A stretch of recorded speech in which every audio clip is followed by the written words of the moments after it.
rustling silly bits too.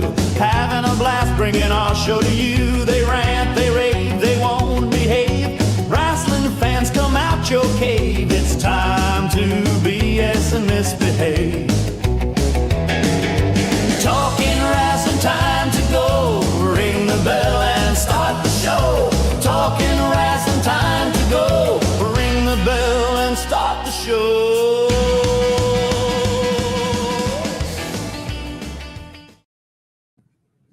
Hello and welcome to another episode of Talking Wrestling with Palmwater and Amy. But guess what, y'all? That's not Amy. No, it's me, Megan. Amy was a former podcast partner of mine at one point, hopefully again, but I'm excited to be with you today, Pondwater Dave. We are coming off an awesome weekend and we have years of friendship, so it's great to be doing this with you to start the week. I'm glad that you're here. And I mean, you've been a guest before and the voice of Rise. And after this weekend, backstage interviewing at 1FW. Onward and upward. That was so much fun. And I have to say, you're starting to get guys who've been on the show signed, an alumnus of Talkin' Rasslin with Pondwater Dave and Amy is Pretty Boy Smooth, just signed to the NWA main roster. So very excited for him. But yeah, we were both on your show about a year and a half ago. So yeah, I'd like to take credit for it. And it has absolutely nothing to do with the fact that the man is almost 7 feet tall, built like a Greek god, and extremely talented.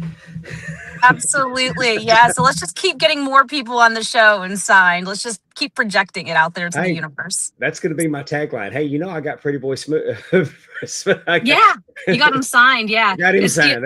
That's the lie. Yeah, it's a great time to be in indie wrestling, and I know that's kind of our conversation we're going to be having today, correct? It is, and as everybody knows, and I apologize that we didn't have a show last week. We're supposed to have Demo Diamond on. Unfortunately, Mother Nature screwed me royally and didn't have power all week, and we were not able to do a show last week. Yeah, so Pondwater, tell us about why you did not pay your light bill last week. So what happened? Well, we don't get ice in Mississippi very much, so I guess everybody turned their heaters on and blew the transformer. My God, how did you get through the week? I put on my hunting gear and I got under a blanket. That's about all you could do. And what'd you do to Stephanie, Mrs. Pondwater? She went to work. Oh, she didn't? I was on vacation. You made her chop wood. Yeah, that's what I do. Awesome. You know how I am. But as everybody knows, it's been MPX month. We're on the road to the Texas Rumble. Texas Rumble's coming up in Fort Worth on the 7th. There's a faction in MPX, and we've heard about them several times, Set 6. And I'm going to welcome our guest in at this time, Mr. Raymond Alfred Tressler. How you doing? Hello. Welcome to the show. Hey, Raymond. Good evening. How are both of you doing today? We're good. I just want to be real clear about something. I don't know where the hell Sex 6 reference came from, but it has nothing to do with me. So. Oh, well, I apologize. Oh, no, it's totally okay. I'm glad you mentioned it, so I can go ahead and just put that one right in there.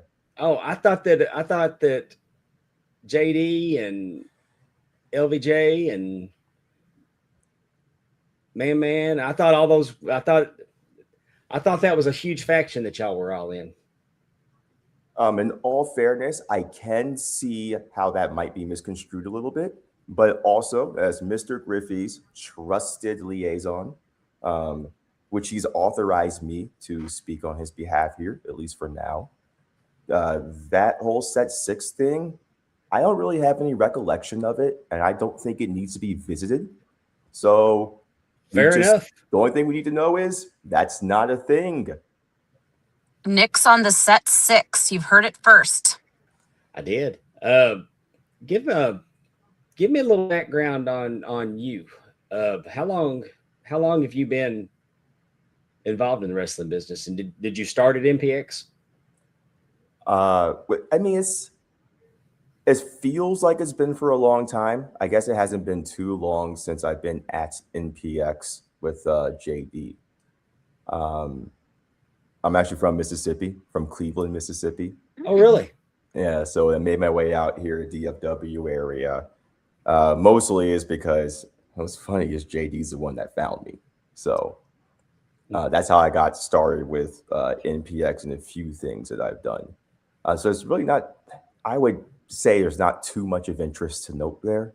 But one of the things I do find very interesting is that the community, at least the wrestling community with what we have right now, is probably one of the more healthy spheres in our society right now. I mean, you can find toxicity in anything, but I think as far as our pro wrestling community goes, it's one of the most comfortable places. It's felt the most like home of anything I've ever really been a part of. So, and I can say that about Dallas. It's great. Like it's a welcoming and positive environment. So I'm very happy to be a part of it. It's wild that you just told me that you're from Mississippi, because I'm from Dallas and now I currently live in Mississippi. I came to Mississippi 15 years ago. Yeah, which poor choice did you make to go back there, huh? I live in a little town called Utica. Oh, really? Utica? 20 miles south of Vicksburg. Is that nah, I always get them places mixed up. I mean, Vicksburg is, well, one, it's not great, but what place in Mississippi is? So Well, do you enjoy getting that sulfur smell coming from the Mississippi River? yeah, it's better than the paper plant up in Yazoo. But I mean, I got my own place and I keep to myself. So All right. Well, I wasn't planning on coming down here forever, but here we are. Yes. Well, I've So learned at Raymond- least one thing about you is you don't make very good decisions since you moved to Mississippi. I'm sorry, what's that, Megan? I don't have that traffic that y'all have now. Hey, my kids are still there. I come home pretty regular, so. Yeah, but you also don't have the amenities or happiness that the rest of us have by not being there. Yeah, but I'm old. I had those amenities for a long time. Now I just want to chill. You know, I have to say, Dallas has really been on the wrestling map this month with live tapings with TNA, and also not too far in Arlington, Texas, I believe. AEW's kind of done a mini residency this month. So it's really exciting to see not only, you know, the national stage of professional wrestling really kind of taking up a home this month in the Dallas area, but also independent wrestling in Dallas is alive and well. And Raymond, you said you currently live in Dallas. Where did you train for your wrestling career? Oh boy, I think I first touched a wrestling ring when I was 18 years old in Greenville, Mississippi. There was a company there called New South at the time, and I was a freshman in college. Wow. And then I quickly learned I do not want to be doing that. It didn't feel very good. Okay. But it was a great experience. Outside of that, I've just been a lifelong fan, like a lot of other people. So, Did you do some announcing? Because I've seen you with the microphone, and you're very, very good on the microphone, by the way. I appreciate it. Thank you very much.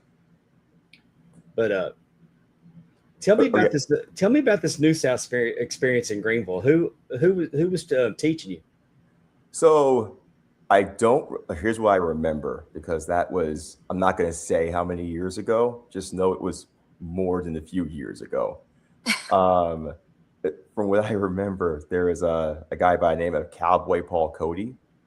And that's about the only name I can remember from who all was involved there, because I was only there for about 3 or 4 months. And I don't really remember that much because it wasn't very important. So like, it was just something I did. And then, again, when I got hooked up with JD finally is when I got involved in, really doing a lot of learning about not just what goes on in the business or the ring, but in life.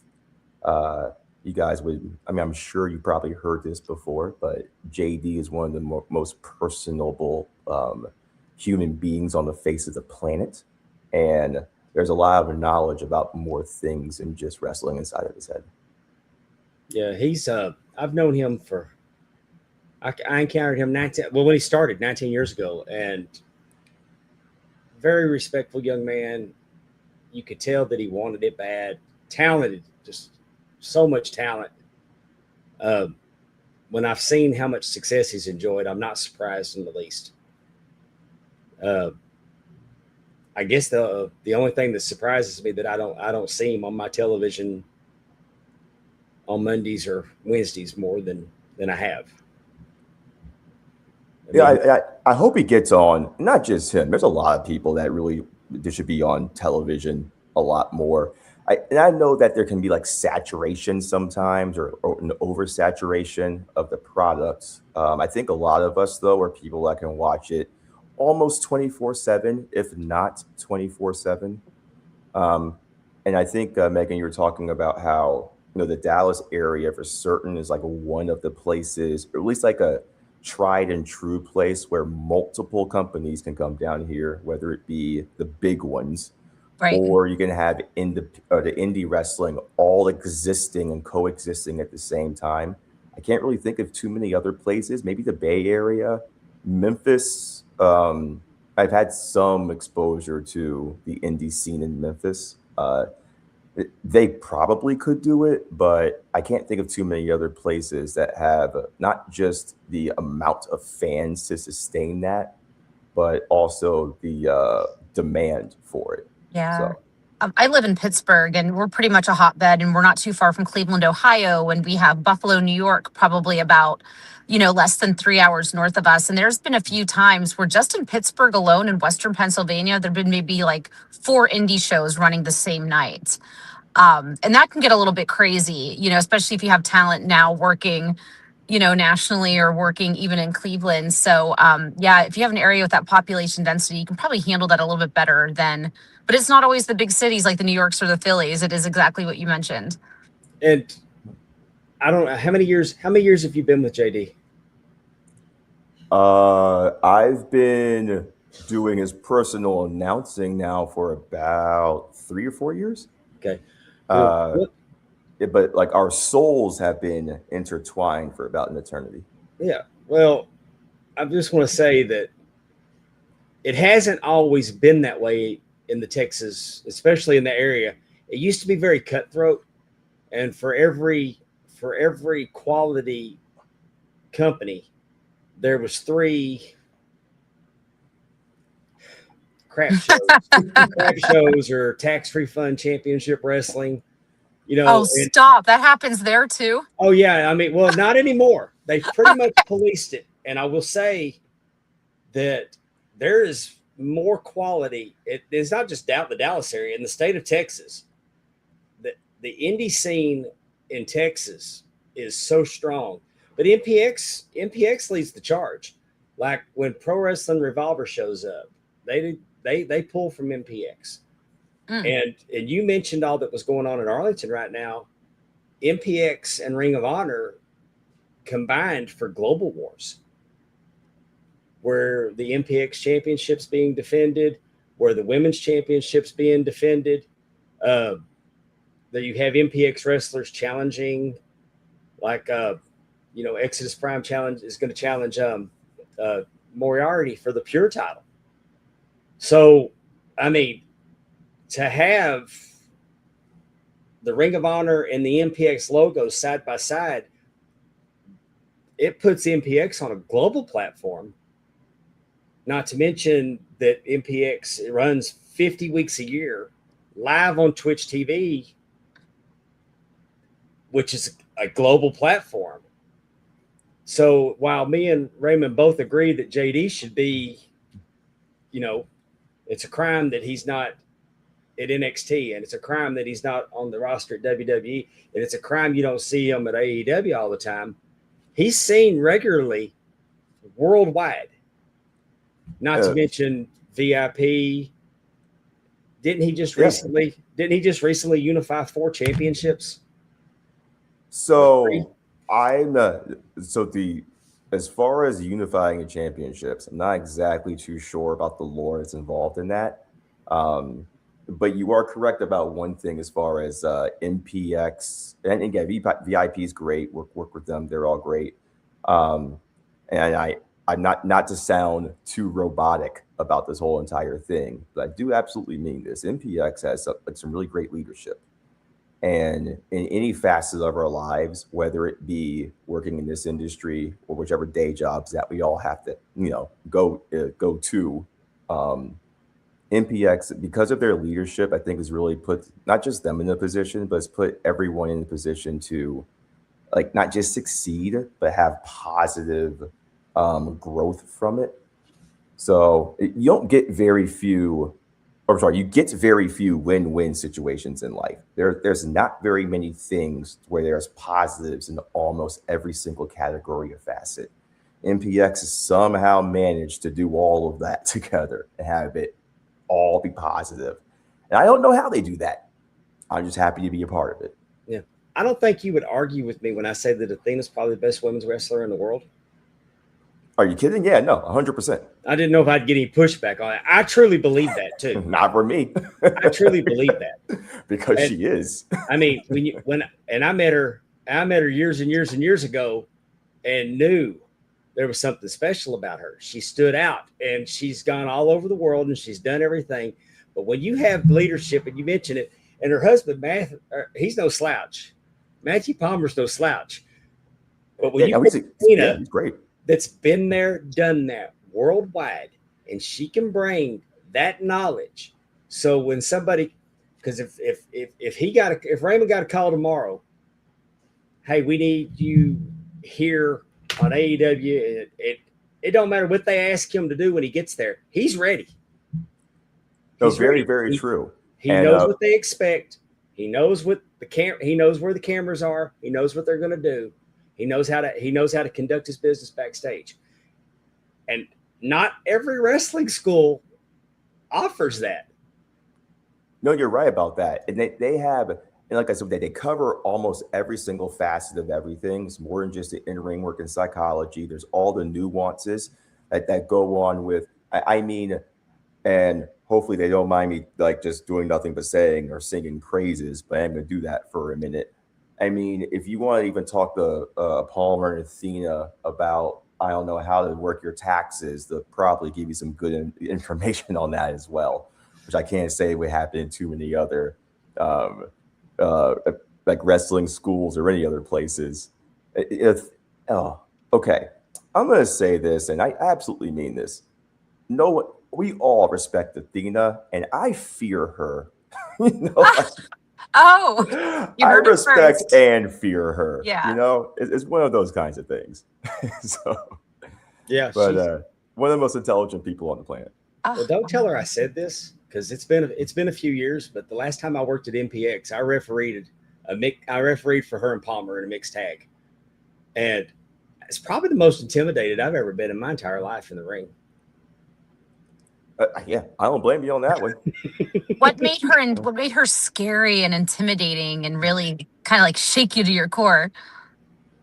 It's her confidence and intensity. Okay. And you have to rise to meet her.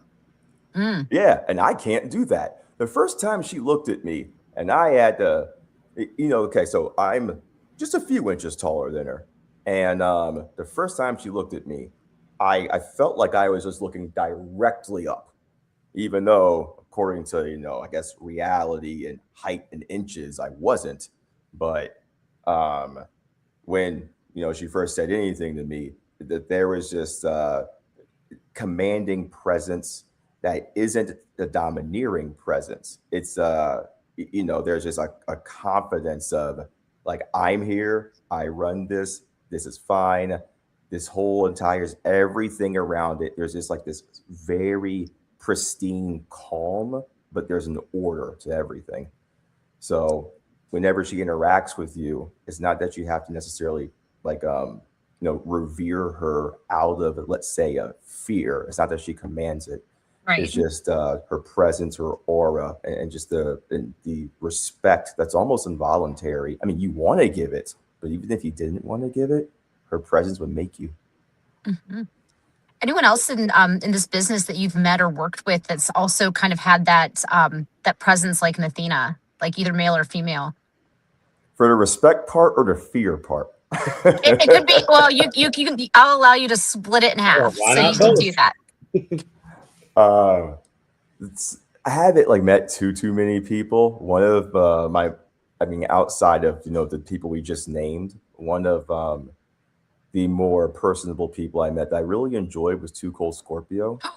Yes. Just a whole bunch of stories, and again, a lot of life lessons from him. And that was just, sometimes you meet people and you're just captivated by every single thing they say. Too Cold Scorpio was one of those people, especially when you grow up watching him when you're younger. I'm sorry, what was that, Megan? Same here. He's honestly one of my all-time favorite wrestlers. And I know everyone's going to bring up their Stone Colds and their Undertakers, but for me, he was also someone I was one of, like, kind of when I started watching wrestling again as a kid, he was one of my favorites. He just really stood out to me. It was you run to the TV to see him wrestle, and that was awesome.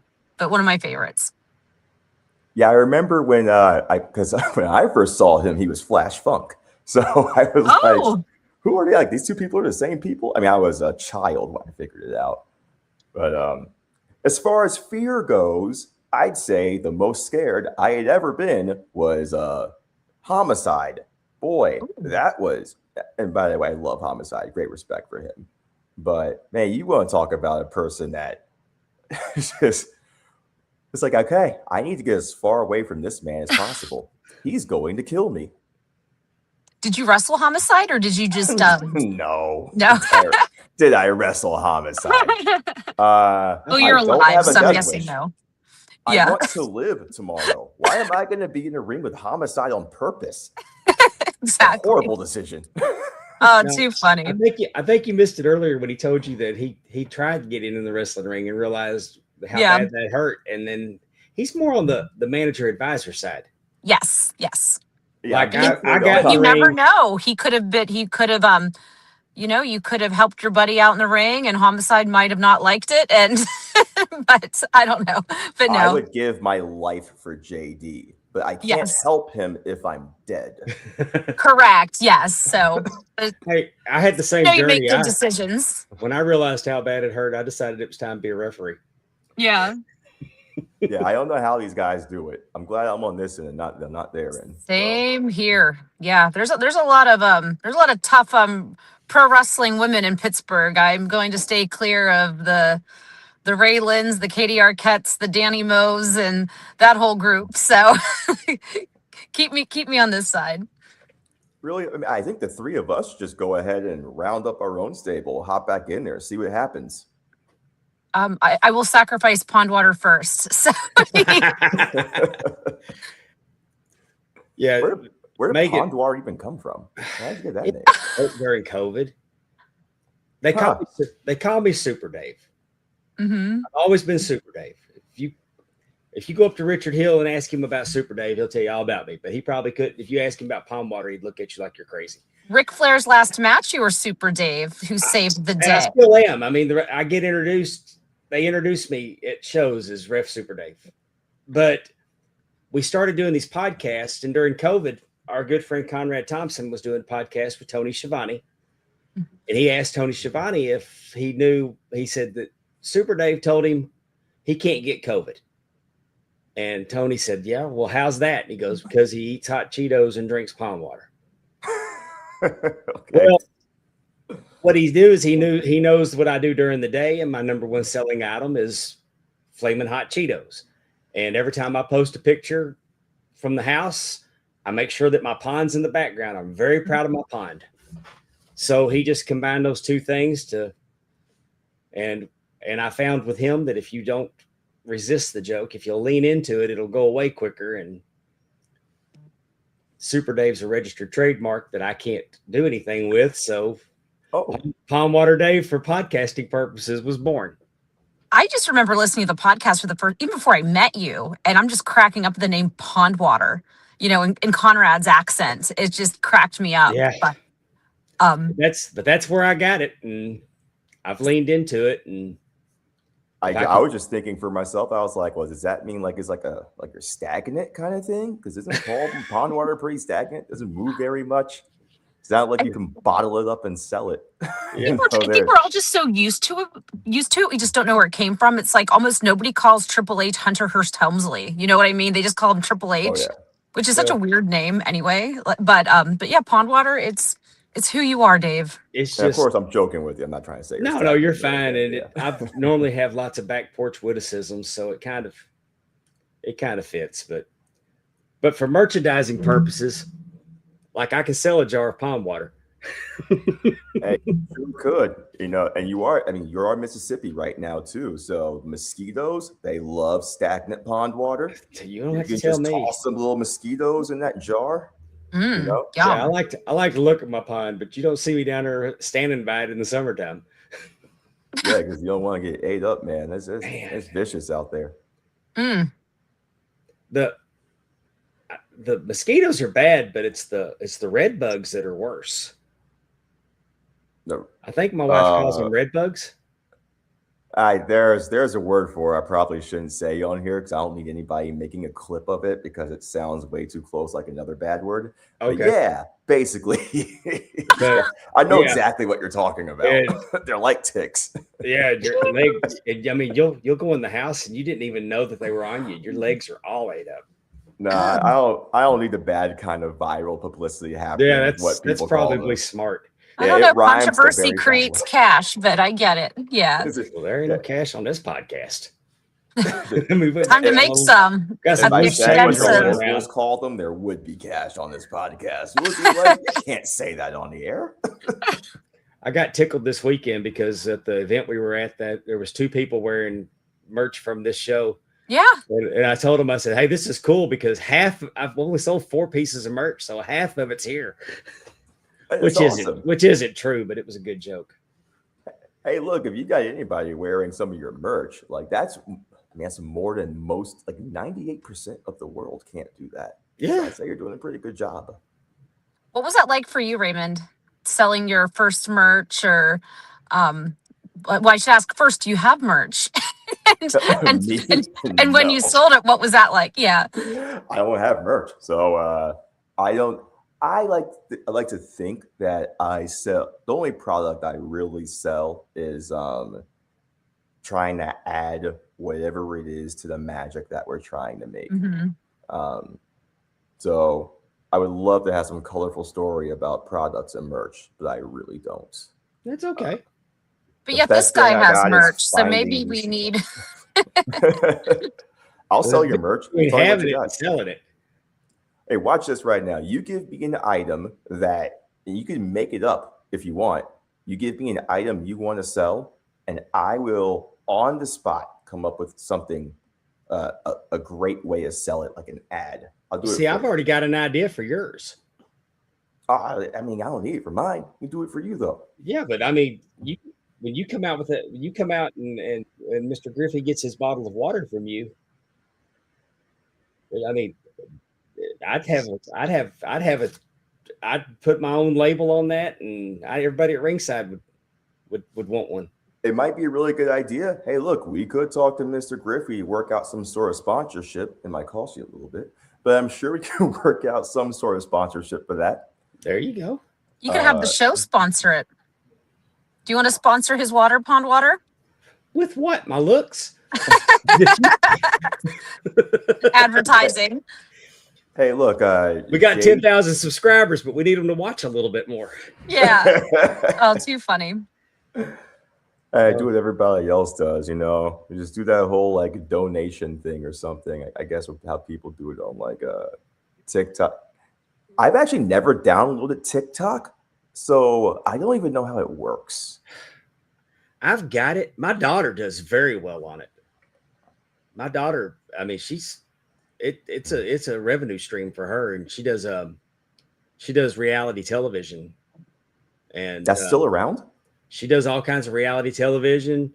She hosts watch parties at bars in McKinney and Wow. in Frisco, and How old am I? Like, what is going on? Is this what's I'm so out of touch. Is this what's happening in the world now? You're like watch parties. I don't. I mean, we do watch parties with wrestling, but we don't.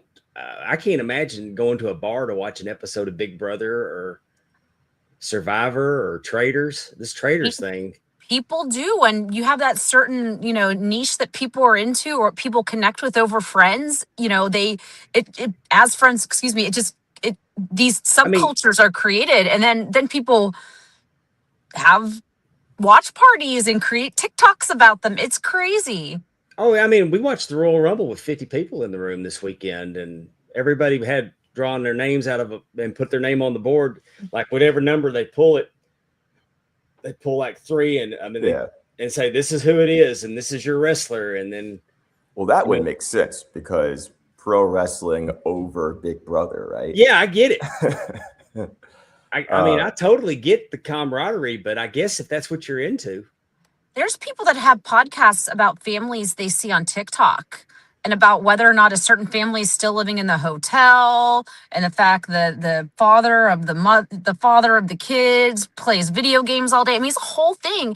And like a fool, I get sucked into it because I'm like, just dead scroll on TikTok, and I'll listen to these commentators talk about these other I'm like, what is going on? I'm deleting TikTok after this podcast. I think it might be why TikTok. I've never felt more ashamed than I do right now. I know. It might be why TikTok's algorithm is so good, because it just sucks you into this BS. But no, I mean, if enough people like something, it becomes a little subculture. Well, how about watching MPX Wrestling on Twitch TV? Yeah, how about that? /Metroplex Wrestling. Yes, let's do that. Since we brought up the Rumble and how bad I guess TikTok families are, that's insane. Could be watching MPX instead of watching families on TikTok. Yeah. Or if you have a dysfunctional family, just bring them to MPX, and maybe they'll make peace. But that MPX you got Rumble, a lot going on. I mean, you got Raymond out there with JD, and unfortunately JD lost his championship to Cavens, and we don't need to address that right now. We can. Well, we're gonna do, because we know he puts it back. I mean, and with the Texas Rumble coming up this weekend, winning the Texas Rumble, that's a guaranteed title shot at Destiny. Well, JD, Mr. Griffey, will be getting his MPX Championship back. And there's multiple avenues in order to complete the mission. Just know that he's working very hard on it. It will happen. It also doesn't help. And I know I said all those really good things about MPX and their great leadership. And almost every single thing I said was true, except the decision to where after that day and match, which shall not be named, happened. They putting him into different multi-man matches. They put him behind the 8 ball. They put him in a 4-way, and that's just not fair to the champion. Thank you. I 100% agree. Isn't that right, Megan? I would say it was a 4-way where anyone can pin and they become the winner, or do they have to pin the champion to win? No, anybody could have pinned anybody. How fair is that, right? It's not. It's completely unfair. And this is a dare say it's illegal. MPX champion, so it's not like he just showed up. Right. Did you know it violates the 8th Amendment of the Constitution? Let's talk about that. I would have to Google it, but if you say it, I believe it. It is. It does. It's because of the unfair, illegal mentality by mob in order to deprive somebody else away of their double jeopardy rights. Because Tatum Manning should have never been in that match to begin with because of that. It's double jeopardy. JD beat him to get that 5th MPX title.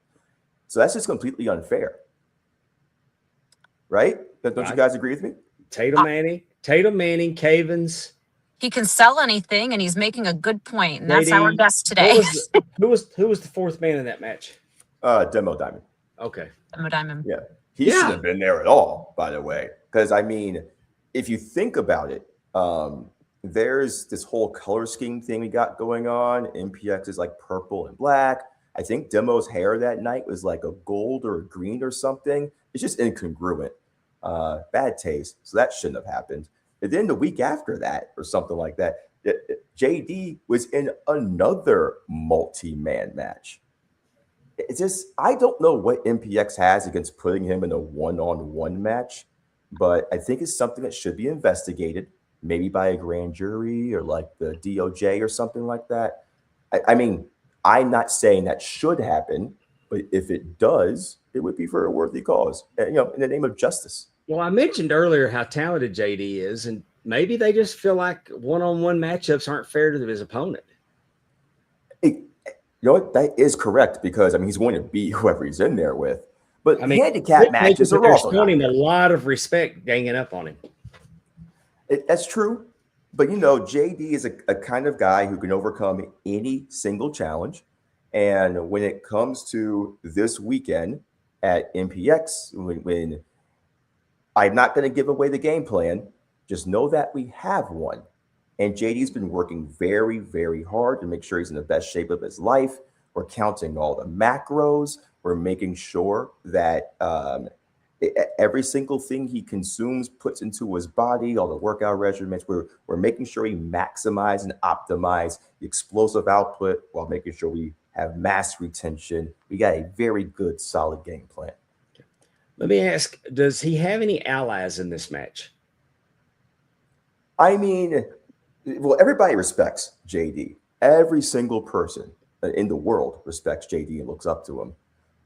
There's also a lot of haters. I can't imagine there's going to be people that look upon him favorably, but it's only out of jealousy. And I'm not speaking for every single member of the MPX roster when I say that. All I am saying is JD's immensely respected, and a lot of people are jealous that they can't beat him. That's fair enough. I mean, I clearly see it. I've seen the recurring theme when I'm watching MPX wrestling on Twitch. Yeah. Did you know when JD first got started? You know, because he's always been a supreme athlete. When he was getting started, working out in the ring, you know, people have to go through this rugged process. And JD is this kind of guy. He's never asked for anything. You know, he's never like had just things handed to him. So he, you know, we go to work out in the gym. Now, granted, it was like a private gym and a private ring. And he's gotten a lot of like one-on-one coaching, but that doesn't mean he doesn't know who he is as a person and it's not relatable. I heard Shane Taylor wanted to team with him so he didn't have to face him. I don't know what we're talking about when it comes to that. Shane Taylor respects JD immensely, and JD would never, ever dodge or duck a fight from anybody. And there's no need to go back and like reference or fact check that or anything. Just take my word for it. I've been in the ring with him. I've refereed with him when the odds were stacked against him, and he never gave up. That's right. Thank you. Never gave up. A match he was injured in and never gave up. Well, that's what he does. That's absolutely what he does. And I mean, I don't know who else we can say that for, but I don't know about you two. You guys look like you're really in tune with your aura, your bodies, your cores, you know? So for instance, one of the things that we do to make sure that we're ready for all competition is controlled breathing. Do you two ever check your breathing? I actually do meditation, and a big part of meditation is breathing. I'm not gonna lie to you. I get blown up easy. I'm gasping for air a lot. But I'm almost 60. I mean, the shirt even says so. I'm an elderly.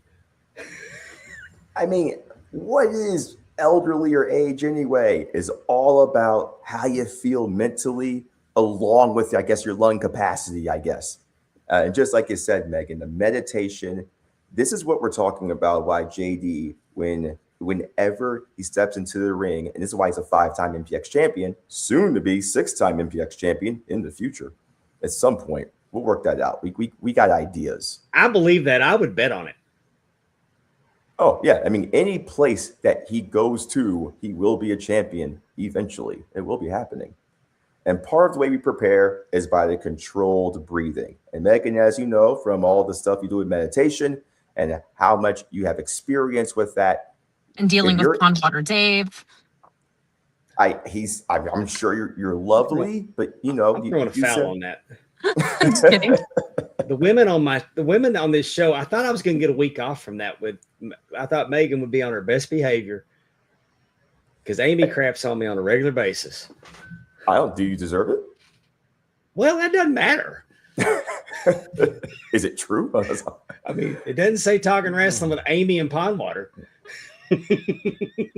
Hey, look, man, I just don't know if you open yourself up for that kind of criticism. But Hey, let me tell you. That's not here nor there for me. I will share a story with you because Amy's not here to defend herself, but it's 100% true. We're talking about the Great Muta. And she says, that's not the Great Muta. And I'm like, because we were talking about Kenji Muto. And I said, that's the Great Muta. She goes, that's not the Great Muta. I got a picture of the Great Muta on my wall holding all those belts. And it's autographed Kenji Muto. And I'm like, Amy, that's the Great Muta. She goes, it's not the Great Muta. And I said, if that's not the Great Muta, I'll kiss your ass in the middle of the street and I'll give you 20 minutes to draw a crowd. And she goes, well, pucker up, asshole. And to this day, she has never apologized for that. After she was proven that it was indeed the Great Muta. Am I telling the truth? Am I telling the truth, Megan? You know what? It's a new year, a new season. I say you both can just have a clean slate after that incident, but there will be another incident and another misunderstanding, and you got to just raise the stakes next time. Yeah. And follow through. Well, if I could play Little Miss Can't Be Wrong without getting a copyright strike, I'd play it every time she came on. Right. You know, I did want to say something as we're talking about health. Willie Thorne Brew was talking about when alcohol is more important than cable. He used to take his remote to the bar. We got some comments about some things here. Just kind of wanted to share that. So I'm guessing that's not part of the training program, Raymond, correct? I'm sorry. What was that thing again he said? He said back when alcohol was more important than cable television, he used to take his remote to the bar so he could watch Monday Night Raw and Big Brother. That is, wait a minute, a remote to the bar? You know, it was like DirecTV back then. Was it DVR? He lives in the Pacific Northwest. I haven't had cable. I don't even know. Like, I don't even know how you even do cable anymore. They still have the little like axial thing. I don't know what to say to that. That's interesting. James Shepard says you're a heat magnet and they hate you so much. I don't even understand why people even hate me anyway. All I'm doing is my job. I'm out there as a trusted liaison for Mr. Griffey. I wouldn't say that. In fact, I think fans are just unfair. They should be cheering, especially for JD. You provide a great service. When y'all get in the ring, you take the microphone and make sure that he's properly introduced. Yeah. And it's nothing against anybody else. I just, JD has a certain way he wants the job done. I just try to go in there and do what I'm there to do. And he deserves it. He deserves the best. 100% agree. And if I had to think he's the odds-on favorite, do y'all have a preference of which number he goes in the Rumble at? Well, in all fairness, he shouldn't even have. For whatever's going to happen, he shouldn't have to do this anyway. He really should just get his one-on-one match for the championship. So all of these extra hoops, other people can do that, and it's great. They should get an opportunity. It's just that JD shouldn't really have to do these things because reasons. And those reasons are, one, he deserves it. Two, he hasn't gotten like a one-on-one match, which I think if you want to prove you're better than one other person, then the one should go against the other one. Mm-hmm. Shouldn't he technically still be the number one contender for the belt? You have to think, and he never loses. He never loses. No. Yep. I mean, I can't think of the last time he's lost. What I will say, though, is that, we don't like to look into the past unless it's something favorable. In this particular case, we're looking towards the future, and that future is going to include JD having that MPX Championship around his waist. Now, I'm assuming you will be in the building Saturday night for the Texas Rumble, correct? Yes, I will. And I'll be making sure that I avoid certain people. Well, I got to ask you, though. I've got to ask you, since you are in the building, does that make you fair game to be called on to take a spot in the Rumble? No. Because one, that's not my place. Two, MPX has really got to watch that the people that they bring into that company. I have been getting attacked here recently. Okay. First, Man jumps on top of me. Very disrespectful. I wasn't doing anything. Secondly, Demo Diamond spears me. Yeah. He spears me. I had contusions on my spleen and my liver. And we just can't let this happen. I think that's aggravated assault, actually. Demo I wasn't in the match. He's legitimately like 6'6". Yeah. Probably every bit of 280 pounds. Yeah, I'm familiar. I'm very familiar. Yeah, I call him sir. I call him a criminal. He shouldn't have been doing that to me. Same thing with Cavins. I hate his name. Same thing with him. He attacks me too.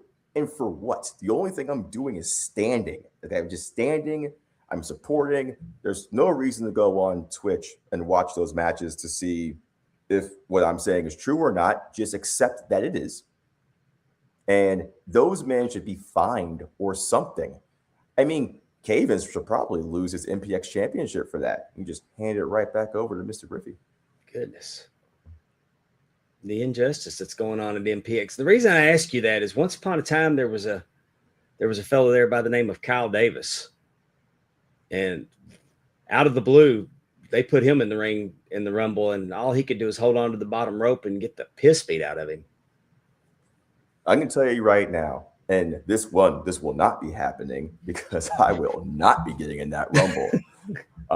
Two, if they try to do anything like that, or if the fans try to pull anything like that, I used to play basketball. I'll hop over that top rope so freaking fast. Like I used to run track too. I'm still very fast. They're not going to be able to catch me. Man with a plan. You got to love it. It's all about the breathing. It's all about that controlled breathing.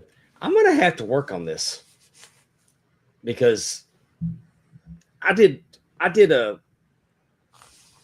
had what we call the WCW Power Plant weekend, and Sergeant Buddy Lee Parker showed up to let us get in the ring and do some stuff. And I jumped in there, even though I already know that how bad it hurts. I don't know why I felt the need to show off. Yeah, let's talk about this. But all of a sudden, Buddy Lee Parker had a flashback like he was still at the power plant, and he had us out there doing push-ups and pull-ups and sit-ups and crunches and jumping jacks and running in place. And I'm not built for that.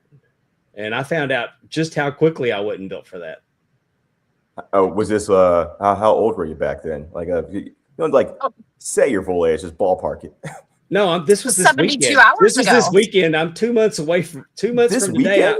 Yeah. Yes. Pondwater was doing a WCW Saturday. workout, like the Saturday exact morning. one Goldberg did, and he's doing it. I'm in there with Buddy Lee Parker and Elix Skipper. Once again, you got to work on that breathing, man. Got to work on that controlled breathing. Elix Skipper hadn't wrestled in 20 years, and he wasn't even gasping, and I was dying. He looked amazing. Oh my gosh. That was so much fun. Guys do it. But Pondwater was doing, he was doing these cardio, kind of like body weight exercises. I mean, it literally was probably about a half hour to 40 minutes of that. And then, you're taking bumps, landing, and you're getting swung into the ropes, Pondwater. What else was it you did? It looks like you're getting ready for this Rumble this weekend. Two back bumps, and I ran the ropes. And you're going around saying, I'm an elderly. Meanwhile, you're Skipper doing like warrior workouts or something, man. Mm-hmm. It was, I mean, we did this a couple years ago with Dr. Tom Pritchard. He just got in there, taught you front roll, back roll, how to run the ropes, arm drag. But this whole exercise thing was I had a flashback. No, Dr. Tom had us do handstands and then land on our back. I remember that. Well, but there was. And I was so tired I couldn't even do my handstand. I'm talking about these push-ups. I'm talking. Oh yeah, that was nuts. Running in place. Anyway, I'm surprised your back is still holding up, man. Because I swear I wake up now in the morning and I'm not exactly sure. I'm like, ooh, which disc is this that's not working correctly? It's my knees. Okay, I'm feeling it in my knees. Out of cartilage. Yeah. Dare we talk about, so, we were talking about kind of, getting hurt by people in the ring. Well, Pondwater has quite a story of what happened this past weekend. And do you care to talk about it, Pondwater, or should that be special content for another time? Yeah, I got to find out how much of that I can talk about because it was recorded for broadcast. But we can say that you were attacked, correct? I was 100% attacked. Yes. Completely unfair. You two have a lot you can bond over. By an attorney, so I can't even do anything because he's got free legal representation. Which is why we really can't talk about it, right? Because that guy wins. And but you were attacked. You were viciously attacked. Yeah, but I apologize for nothing. And I'm sure like whatever it is that caused that is completely not your fault. And I know people keep talking about like safety and all that, but what about us, right? You, Pondwater, Megan, what about us? We're out there sacrificing our lives by existing sometimes. We gotta. You know what, damn it, Raymond, I'm with you. I am with you. Bringing that up because I'm a referee. I can't believe, but I was told that the MPX referees went on strike. Yes, they did. Because they got touched in the ring? I think what they are telling people is that they went on strike because of the working conditions. Just what I've heard is that they went on strike because of how unfairly Mr. Griffey was being treated. But you can believe whatever you want to believe. Would lead credence to it. But you know what? The thing that really should happen from that referee strike, so one, you got to get rid of the death ref, Cedric. I don't know what's going on with him. He's a renegade. He's out there making crazy decisions all the time. And is he worse than Travis? Well, I would never say Cedric is worse because I'm going to have to see him again in the future. Okay. And I don't really need to give him any reasons to, I kid, Trueborn. I kid. You got more years than I do. You see what I'm saying, right? Yeah. I'm not Sounds saying like there's Cedric some crooked is bad rats. at it. I'm just saying Cedric is really enthusiastic about being unfair to JD and myself. That's what I'm saying. Yeah, we need to throw a flag on that. But I can't imagine going on strike for that because, I've been beaten not once, but not twice, but 3 times by Angel Camacho. And I got beat by Angel Camacho back when he was 450. And you don't see me going on strike. So if I can ask a question, you have a major event this weekend at Metroplex, correct? You have the Texas Rumble? Yes. What are you guys doing about the referee situation? So if the referees are on strike and you have a Rumble where you need officials on the outside. Well, the last I've heard, I think the strike itself has been resolved. It has. Okay. I It has. don't Thank have you the for inner workings. I don't have the inner workings of whatever they settled on. Because it's outside of my sphere, and we have a lot we're doing with JD to try to keep him ready, try to keep him prepared. We keep our eyes on the prize. Good for you. Don't really have a lot of time to deal with the ancillary simpleton characters inside of the MPX area. So I'm sure whatever they worked out was probably mediocre at best. MPX is great. They do great business. They know exactly what they're doing, except when it comes to being fair, Mr. Griffey. Well, this weekend, Metroplex Wrestling presents the Texas Rumble, Southwest Community Center, 6300 Welch Avenue in Fort Worth, Texas. You can go to mpxwrestling.com for tickets. 30 competitors face off in a winner-take-all Texas Rumble. If you've been watching our show for the last month, you've seen many of the competitors that are going to be in this. And you never know who's going to show up there, too. Yes. And also the weather is going to cooperate. So it's going to be mild. So it's not going to be too cold. You'll be able to go in. It's a nice sized area. If you are in a DFW area, you should be there in person. And if for whatever reason you are geographically challenged, you can watch MPX on Twitch. That was one of my next questions, by the way. That's why you are the brains behind the operation at Metroplex, from what I gather, just meeting you for the first time. You are answering our questions where we can watch if we can't go. I want to be clear, I am not the brains. I am struggling internally not to get in the car and go to Texas this weekend so I can be there for this. You know, it's great that you know, it's been quite a cold, snowy, icy year. I mean, a lot of promotions, not just in the Pittsburgh area, but really nationally, have had to kind of cancel their January shows due to bad weather. So it's exciting to kind of know, you know, we're heading into a new month, and you're kicking off right with the Texas Rumble. It happened down there. MPX had to cancel a show because of the concern for the safety of their fans, and not only that, AEW did the same thing. I mean, yeah. I mean, it's literally only acts of God that ever stop, you know, companies like that from ever doing something, you know. And you know, if they had this in mind for the safety of Mr. Griffey and competitors as they have for the safety of their fans, then JD would be MPX champion right now. I think you make a very fair point. I want everybody to go to Fort Worth this weekend. I want you, if JD doesn't win, I want you to write. I want you to treat him with respect. I want you to treat Mr. Tressler with respect. He's doing the Lord's work. I love this show. This is by far the best. I mean, for all of you, I will be promoting this show. This is the greatest show of all time. I am so glad that I have you, Mr. Pondwater, you, Miss Nelson. This is fantastic. This is exactly the kind of journalism that we need in this industry, and you two are shining beacons of what the absolute best of this is supposed to be. You're too kind, sir.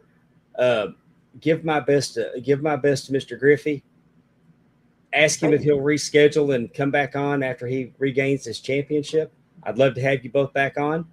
Wouldn't that be awesome? You can be the first interview with the 6-time Metroplex champion. That would be something. And I mean, he's done a lot. I mean, it's not just Metroplex. Right. He's been a champion everywhere. He's worked. I mean, every single play, I think almost every single company he's ever been in, he's held gold in some capacity. I mean, he's been everywhere. He's been everywhere. He's done everything. And not just in professional wrestling. He's also done very well in MMA. Oh, yeah. Yeah. And again, he stays in tip-top shape at all times. So we need to get him on Real American Freestyle. That's about all that's left. Right? Yeah, or the slap show. No, don't want to do slaps. No, just kidding. Yeah, definitely REF with Bishop would be amazing. Hey, we know somebody at Real American Freestyle. We could probably get that in the works. I might hop in there myself, and you can see how quick you can see a 3-second loss taking. Hey, I've been in 2 Rumbles, and I was out of them as quick as I got into them. My form going over the top rope. I can go over the top rope with the best of them. Hey, look, if it's getting out of the way of danger, absolutely. Yeah, it took me longer to get to the ring than it did to get out of it. Did you do your ref run when you went in? No, you saw it on the open. I tried to jump over the top rope. Oh, I know. It landed on my head. You pond watered it for sure. I did. All right. I got one more question for y'all before we end this whole thing, because I do think there's a hierarchy here. What's your favorite form of cooked potatoes? I like a baked potato, fully loaded. Yeah, that's a good option. That's a good selection. I like a baked potato, fully loaded, and I don't want it wrapped in foil. I want it rubbed down with olive oil and salted with kosher salt. Oh yeah, you gotta turn it over too every so often. It doesn't get too hard on the bottom when you do it that way. I cook it on the grill that way. Oh, nice. And I mean everything: butter, sour cream, vodka. Huh? I said vodka's potatoes, pond water. Vodka? How's that? Oh, there you go. Is that your favorite kind of potato? I just need to shut the show down after that answer. I'm not going to top that. Yeah. Vodka's potatoes. Vodka, yeah. My favorite, you know what? Honestly, I like, there's so many cool recipes online of people cooking with potatoes. And I love it when they smash them and then bake them. and then put cheese and stuff. But I have to say, I love just a good old potato chip in protein-rich cottage cheese dip, and that is the best. What's yours? Cottage cheese dip. Oh, you got it. I got to send you the recipe. It's from the Playboy Mansion, and it is the best dip you'll ever have. It's so good. I don't know about that. That sounds a little risky. No, it's all stirred in. It's not chunky. I can't stand cottage cheese texture, but when you have it like blended with cream cheese, celery salt, red wine vinegar, a scoop of Duke's, it's unbelievable. Oh, nice. All right, I'm gonna take your word for it. I'll send you the recipe, Pond. I'm with you guys, by the way. As far as I normally when I ask people that question, I do always say baked potato. There's just something that is simple and unique about it that just always works. But my favorite cooked potato is a baked sweet potato. That's because you guys are in awesome shape on your your team, you and JD. Hey, I know I should have said nothing sweet wrong with potato. You get a baked sweet potato done right with cinnamon butter. Oh yeah, yeah. You go to here's my move at Saltgrass. If I eat at the Saltgrass, I get the sweet potato with the cinnamon butter, and I dip the steak in the cinnamon butter. That sounds really delicious. The last we have a friend that makes like homemade butter, so we'll have like sweet potatoes with a garlic chili butter. That's really good. Ooh, Hey, Pond Water. Oh, never mind. I thought we were getting comments about potatoes, but we're not. But tater tots. There we go. And hash browns. Willie's about tater tots, and honorable mention to the hash browns. I mean, yeah, but hash browns, if like those shoestring hash browns, they're super low on the hierarchy. I don't even know why they exist. Because like they can get burned easy on one side, and I don't know. Whoever suggested that, you gotta like do a little bit better. Like French fries are great, tater tots are delicious, but not those like shoestring hash browns. There used to be a barbecue house across the street from Baylor Hospital in Dallas that he would take his baked potatoes from the previous day that he didn't sell, and then in the morning he would take them and push them through the French fry, the press that does the French fries. He would mash the baked potatoes through there, and then throw them on the grill and make his hash browns out of baked potatoes. It sounds like a better idea. Yes. Yeah. I mean, it was unique, and they were incredible. With some Heinz ketchup, sounds like a good meal. That sounds horrible. I'm starving. We're gonna I'm wrap sure this thing it's up good to somebody. I love a good old hash brown with ketchup on it, like a McDonald's like salty hash brown. But you don't like them with that crispiness.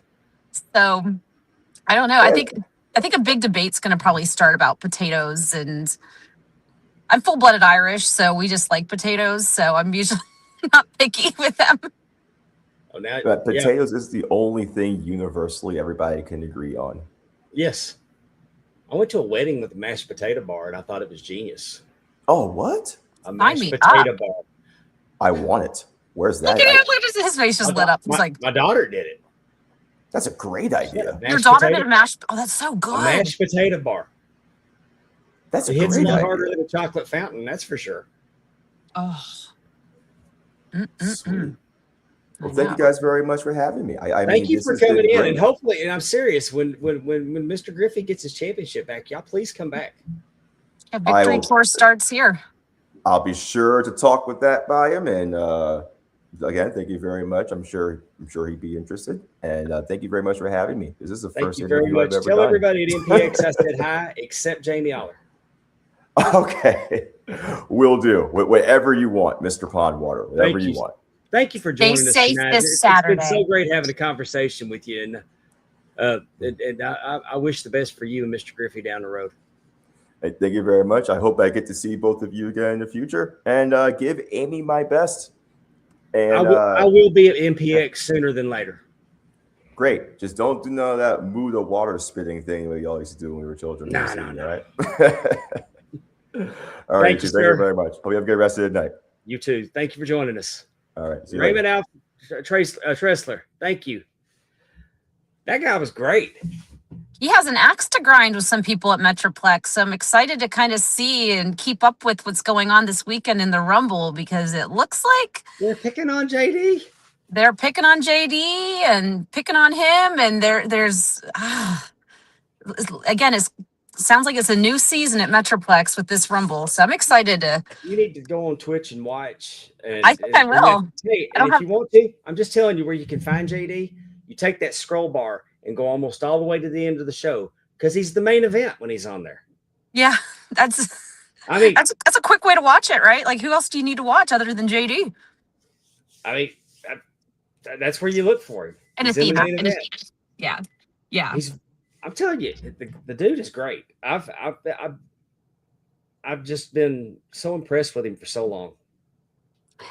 It's amazing when there's someone kind of from your home promotion or your home area, and you just see them just be successful, or you see them kind of on that verge, and you know it's going to happen for them very soon, and then it does. And that is just, you can't help it, whether you like them or you don't like them, you can't help it not rally around them. Well, I've seen him on TV, and if I'm just, and I don't expect it really, and it's not just JD I'm that way with. It's anybody that Mhm. I mean, Meg, you can sit here and you can name me off 10 people that deserve to be on TV Oh, yeah. more than the people that are on TV. And I could do the same thing. But it's kind of like when we go back to it's just what I preach on this show about independent wrestling is that independent wrestlers are professional wrestlers. Some people like to think that they hadn't gone pro yet, or they're the minor leagues. That's not the case, because he even mentioned Too Cold Scorpio. In the indies, you get the guys on their way up, and then you get their guys on the way back. And I have a lot of respect for somebody that can go from performing in the bingo hall to in stadiums in front and on TV in front of millions of people, but then they're back in front of 300 or 400 people with the same intensity that they had in front of the millions. I had the same experience that he had with Too Cold Scorpio with Sean Davari. Absolutely. And here's just Lance another. Archer. Lance Archer. Oh my gosh, yes. Lance Yeah. Archer. Yeah, I mean, here's another odd example. I'm just going to throw a wild card out there. What about Bill Alfonso? The guy does not stop every weekend, and he's in steel cage matches with Matthew Justice. His head's bleeding out. I mean, holy crap, Well, see, I don't know. You probably don't remember that Fonzie used to referee in Florida for Dusty and Barry and Kevin Sullivan. Oh, he's roughed some Royal Rumbles. See, a lot of people think Fonzie and they think with Sabu and RVD, but Fonzie was more than that. Yeah, a hell of a referee. That's what I'm saying. You watch, I think it was the what was it, the 92 Rumble or the 93, or I forget what Rumble it is, but if you're watching it, you see Fonzie right there outside. We were talking this weekend in Atlanta that Teddy Long used to be a referee. And the day they decided to make him a referee at the TBS studios, they sent somebody to the Varsity in Atlanta to see if What do you have? to get him a referee shirt. Oh my God! Because they wear referee shirts as their uniform. Oh, now I'm kicking myself for not Teddy going to the Long's Varsity. first referee shirt came from the Varsity in Atlanta. That is which hilarious. I did not have the opportunity to go to this weekend. I know, me neither. And this is the first, I was all last week, I'm thinking I got to go to the Varsity because there was this awesome hot dog special that's on PBS. And one of the places they went to nationally was the Varsity. And I just thought, I got to go. But here I am. I wasn't disappointed in it. And because normally whenever I'm going to go somewhere, I see we plan our road trips around what we saw in diners, drive-ins and dives, or the Food Network, or what have you. But we had a really good weekend. You got to work 1FW last night for QT Marshall. Yeah, that was a lot of fun. I got to work with Tony. Beautiful facility. Oh my gosh.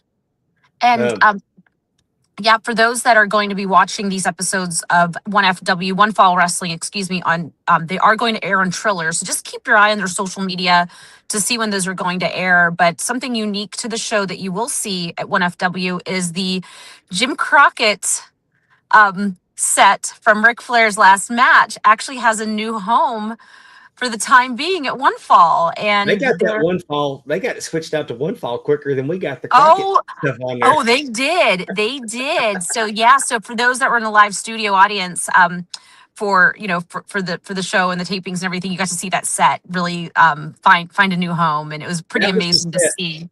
That was the set from Nashville for Ric Flair's last match. Back 2022, Pond? 2022. 2022, yeah. So my first time ever doing a wrestling event south of Pittsburgh. I'm pretty sure, south of Pittsburgh. It was pretty incredible to see, and just had a great time. So maybe you'll see some little segments with me in there, just interviewing the great talent of that roster. They probably have a strong social media game too. I'm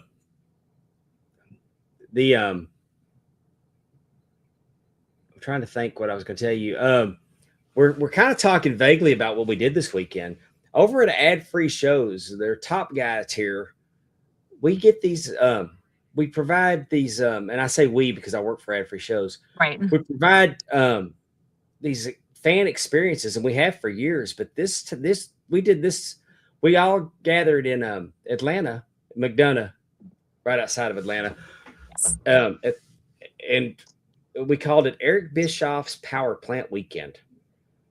And we kicked it off Friday night. We kicked it off watching the Jeff Jarrett documentary. Yes. Jeff wrestled in front of his hometown for the first time. His father never promoted a show in Hendersonville, Tennessee. He never believed in wrestling in your hometown. And they had a card at Pig Fest. I'm so excited to see Ray Fury get camera time. Mm-hmm. Because you know how we feel about Ray Fury on this show. But we watched the first edit of the documentary. That's going to be coming out later this year. We watched the premiere episode of Curtain Jerkers. That's JBL's new variety show, him and the Casio Kid. Yes. They'll do interviews. They'll have comedy. The surprise guests, and we can't give it away yet, but the surprise guests, everybody, if you're on the road, driving a little bit, or, cleaning the house, definitely listen to that when it debuts. Holy moly. We tweeted while they were taping. I mean, coming up, we're going to have, we had Scott Demore in the house. We had Jimmy Yang Wang.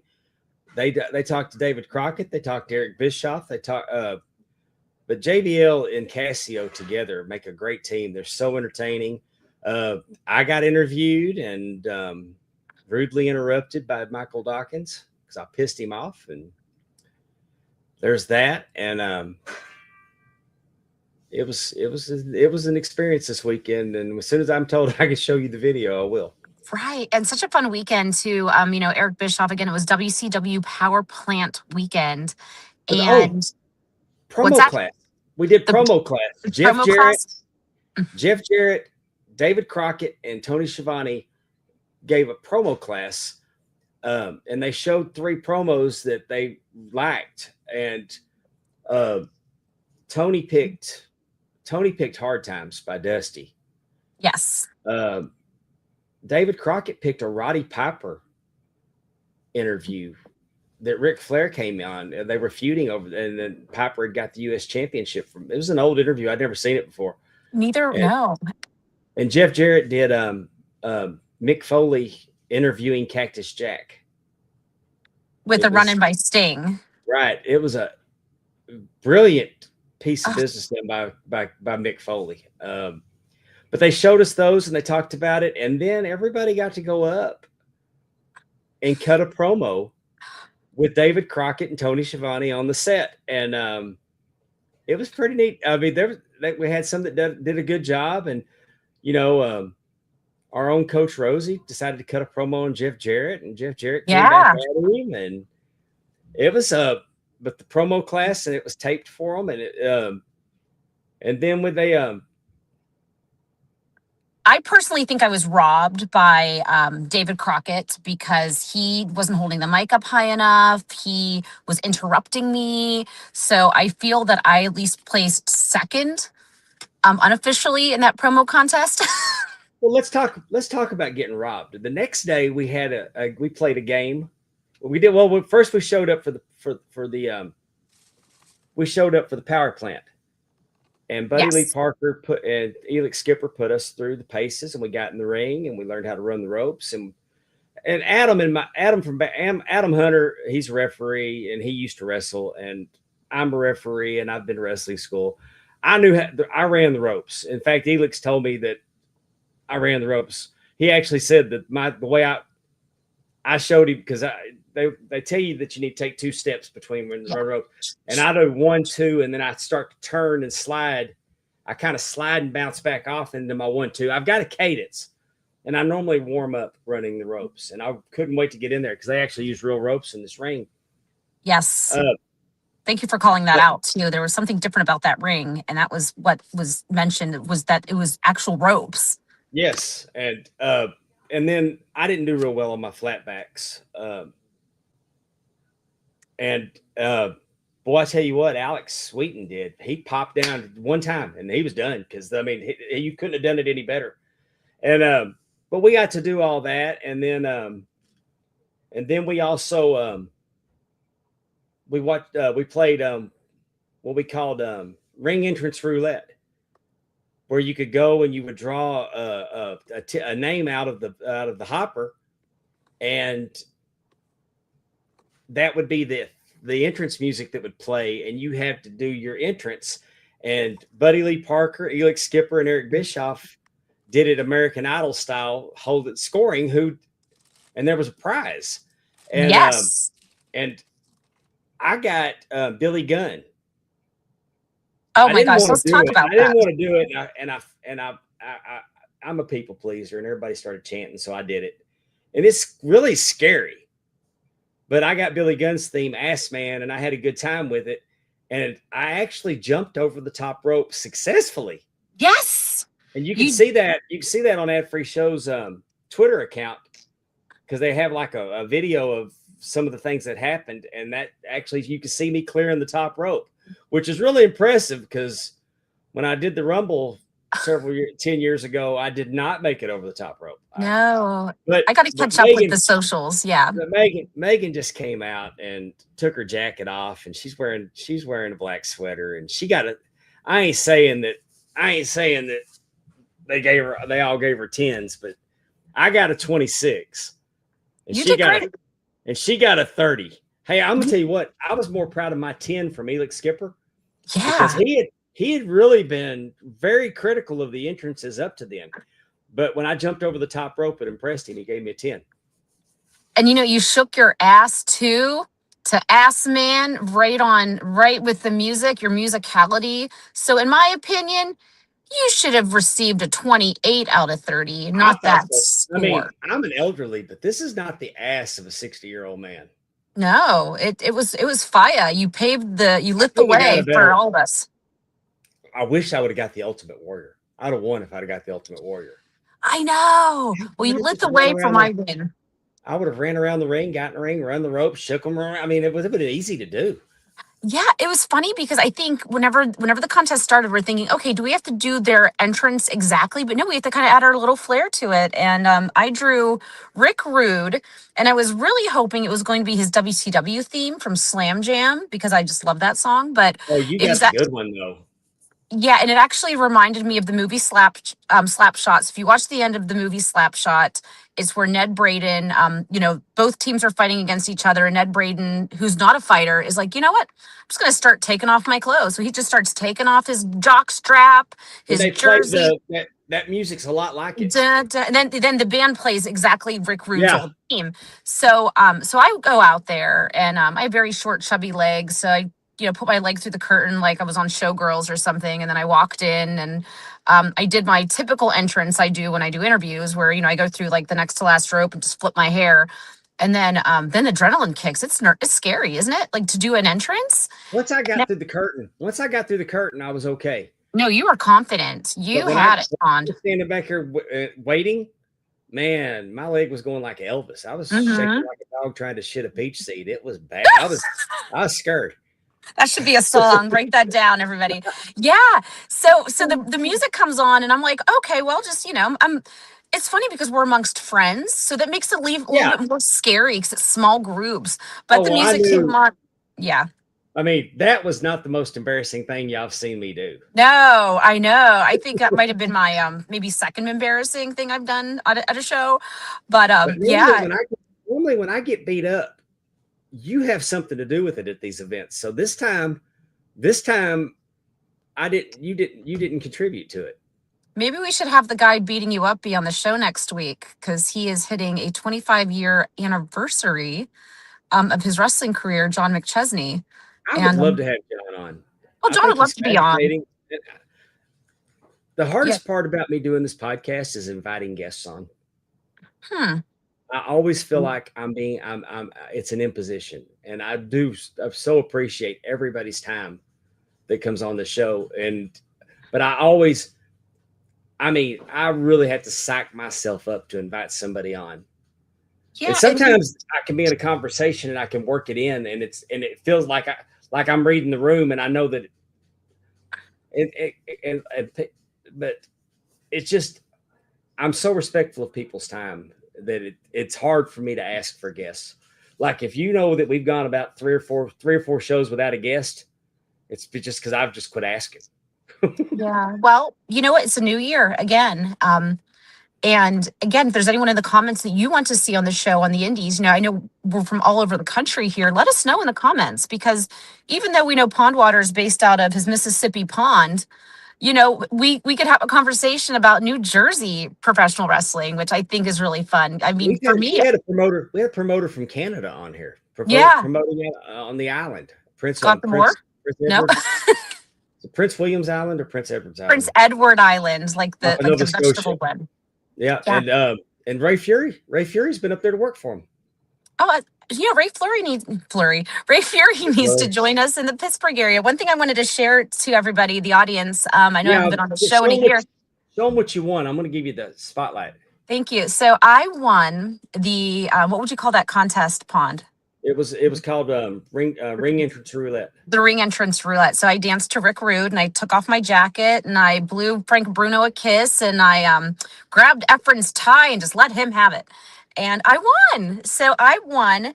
It is, this collectible contains an actual piece of ring used canvas from, ironically, Royal Rumble on February 1st, 2025 in Indianapolis, Indiana. And how fun. I won something. I know. Those relics are neat collectibles. I've got Is that cool? Yeah, I've got a picture on the wall over there that from WrestleMania where Stone Cold wrestled Kevin Owens, and I've got a piece of the ring. Oh wow. I think a lot of us went to that WrestleMania in Dallas, right? And I've got the from WrestleMania April 3rd, 2016, where Charlotte won the women's championship when they got rid of the Divas belt. Oh wow. I've actually got it. I've got number 200 of 500, and a piece of the ring ropes in there. I love memorabilia like that. I'm really in the process of just purging my home and everything I have.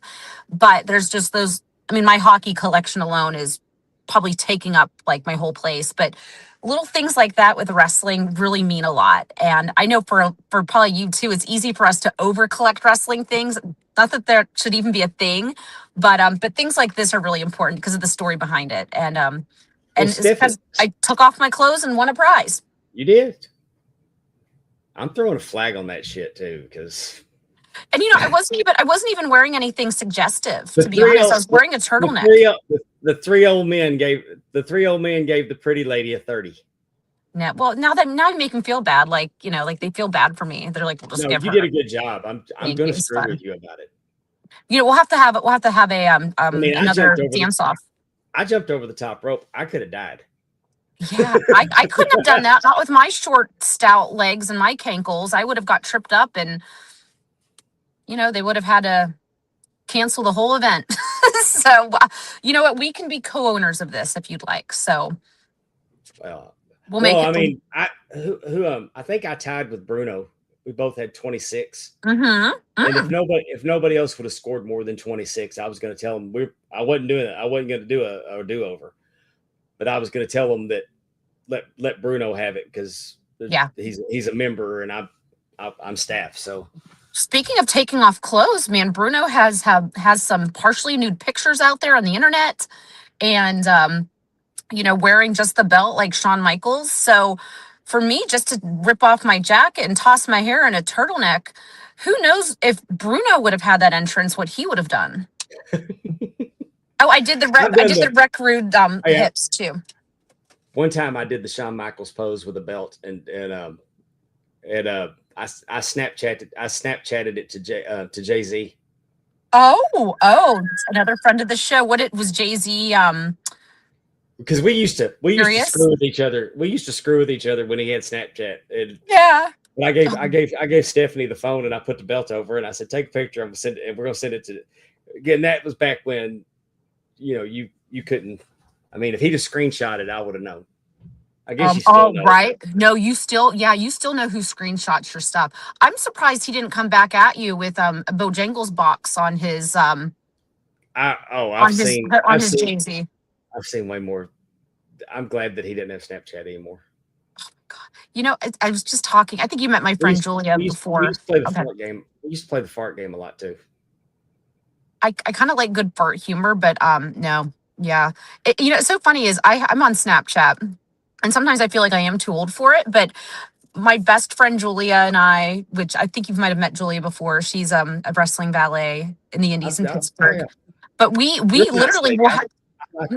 Yeah, we'll have like full on. She works with John McChesney, who we just talked about. But we'll have like full on conversations on Snapchat. We don't even text each other.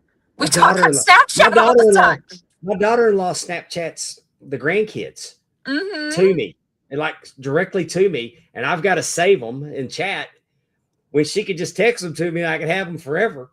Yeah. But I've been on Snapchat for so long that I don't want to give up the memories. I know, same here, and I love getting those, especially our time, last year together. And the same with Facebook. I know. I want to delete Facebook so bad, but I've got 18 years of memories at this point. Have you ever gone to your old MySpace account and take a look at? You can't get in? What if you Google yourself? Can you just like find whatever is public on your old MySpace? I don't know. Because for a while it was showing my old photo albums from like 2008, which were kind of funny looking. But back in 2016, yeah. I don't think I've ever tried to Google my MySpace. Yeah, back in 2016, some friends of mine. I do too, and it was a happy world. And actually, I discovered a lot of bands on MySpace. Hey, did you ever used to change your song to send a message depending on how your relationship was going? I never did that, but I had a top friend. No, I wasn't like, look at this photograph. No, Instant Messenger is when you would talk about your exes and things like that. If you went on AOL Instant Messenger, put up a way message, it would be like song lyrics, which were kind of like cryptic because it meant something, meant like, it'd be like for me, if my heart was broken, it'd be a Chicago song lyric or something like that. Do you think if the iPhone would have been, do you think if MySpace could have held on a couple more years, that the iPhone, being able to get MySpace on the iPhone might have saved them? You know what I think, and I something else too was the fact that a lot of our moms were getting on MySpace at the time, and the glittering fonts looked very like Y2K core was kind of like dying off to where we just liked a better aesthetic like Facebook, but also you got to be a little bit more nosy with Facebook, and I think that was one of the reasons why Facebook took off. You got to really catch up with high school people and see what bad decisions they made, and Facebook's going to let you have it. I hate Facebook. And Facebook has a feature now where you can just go up and you can if you got a post, and it's nobody that you know. Mm-hmm. It's nobody that you know, but there'll be a post. So then I'll click and it'll say, why aren't you interested? Skip this author. I don't like politics. I don't like this. And you can click all those, and you can even type that in. And then, but I'm doing that. And then but I still get all the stuff I tell them I don't like. And then I'm finally typing in there I don't know why I'm doing this because you assholes aren't reading it anyway. I'm getting a lot of strangers showing up in my feed on Facebook, and it's not fun anymore. Because But even if you go down and you click friends, I have to go looking for my wife on Facebook, and she should pop up immediately. Like every time Right. she posts, I should see whatever she's posting on there. So I mean, I feel like I have to just like take a bath one night and just literally unfollow, like still keep my friends, but just unfollow everyone and just see who they post more. But yeah, I feel like I built that algorithm brick by brick, and now they're just showing a bunch of people that maybe we have mutual friends or something. They're showing up in my feed. I don't want that. It's absolutely horrible. I know. You know what? Maybe that's our sign to quit the addiction. I mean, I do If have I to go could- on. Yeah. It's just that, like I said, I got 18 years of pictures. My early wrestling stuff in Texas is on there. And it shows up in the memories, and I like that. But as Mhm. far as going down the reading the scrolls and stuff, Yeah. that Yeah. it's, I mean, just getting to be a beat. And I try to keep up with my friends from my friend. And see, I went my friends from high school. I mean, a lot of us grew up together, went to kindergarten, K through 12 together. So let's get away from that. We're going to just touch on the Rumble real quick before we get out of here. yeah, I have a road trip to make, but Men's Rumble, are you happy with Roman winning? Yes or no?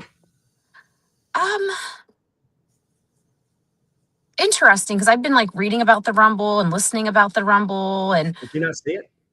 with Roman, it makes sense, but it makes you also wonder where this is going. And I mean, who doesn't like Roman winning anything? I mean, he's a freaking stud. It just makes me wonder. For me. Well, what was? Yeah, I was surprised about Logan Paul being in the top 4. See, But I know he's I he initially demon thought relic? Braun. I thought it was going to be Braun. So when Braun and for the story, I kind of liked the story, but it pissed me off because I had Braun on it cost me my money because I had Braun in the pool. I mean, I had number 2, and it ended up being Braun. I'm like, oh, this is going to be good, and then he never got started. Are you talking about Efren's pool where you can win $10,000? No. Or is this another one? I'm talking about the group chat where Yeah. I could have won $275. But I think the women's Rumble was better. Oh my God, were they gorgeous? Those outfits, they just looked like superheroes. The joke's on the Saudi government because those bodysuits are more revealing than what they wear on Monday and Friday on Raw and SmackDown. They really are, because when you think about it, like, okay, so nobody goes ooh la la over a 2-piece costume, but when like Scarlett Johansson or somebody wears a full-on bodysuit in a Marvel movie, everybody's like, whoa, you can see everything. And that was really like, you got to see these awesome physiques. And I saw a girl at Dollar General today that was wearing something that was like that, and I was like, I can't believe her daddy lets her out of the house like that. That's how old I am now. But it's wearing a scuba outfit. Did you see how nasty the ring was? Oh, after the women's match, yeah, because I don't think we sat next to each other. So much stuff fell off their gear. Were you going to say something else? No. Never mind. I thought you were going to say so much stuff fell off their. And I'm like, huh? No, I was going to say costume, but it's not a costume; it's gear. No, and I have to say this too. I know, like WWE, the talent can't be nominated for that particular show for like Emmys or anything like that, but the costume department at WWE deserves. I mean, all the flowers. That was unbelievable for that women's Rumble, and everybody looked amazing. I would like to see all the wrestlers in WWE and AEW, for that matter, all the television wrestlers. I'd like to see them become members of the Screen Actors Guild. That would give them benefits, and I think that there needs to be Emmy nominations in the wrestling category. It's a category that's on television 7 nights a week now. Mm-hmm. Just the costuming every night. There should be categories, and I think the true champions who can win an Emmy at this point. If I don't believe in calling it a show. I don't work shows. I work events. Mm-hmm. I don't. That's why I stumbled when I started to call what they were a costume. Not a costume. It's gear. It's gear. Yeah. I'm calling it a costume just because it's like, is when you put on, the question is do I make the costume or does the costume make me? And it's almost like the costume makes them, because it's their superhero cape, and they just owned it and they just killed it. Chelsea Green's costume was one of my favorites. Oh yeah. Yeah, she was the MVP of this Rumble as far as gear went. Charlotte. Oh, Speaking of gear, like her gear when she comes out, my granddaughter. I've always been told don't let my granddaughter watch wrestling because they don't want her doing that stuff to her brother. All of a sudden, this kid wrestles and fights, and I had nothing to do with it. So we took her to wrestling matches, and then the other night I had SmackDown on, and Charlotte comes out, and she's wearing the most magnificent robe, and my granddaughter's like, she's beautiful. Mm-hmm. And to a 4-year-old seeing that presentation, and I didn't have to sell her on it. I mean, No. she like, because she's putting it along with Elsa, and so gear choices are very, very. I mean, look what Cardona does. Yeah. Oh my gosh, Cardona- his ICP gear. Shout out to Juggalo Championship Wrestling. Holy cow, was that awesome? Yeah, I mean he's next level with his gear preparation.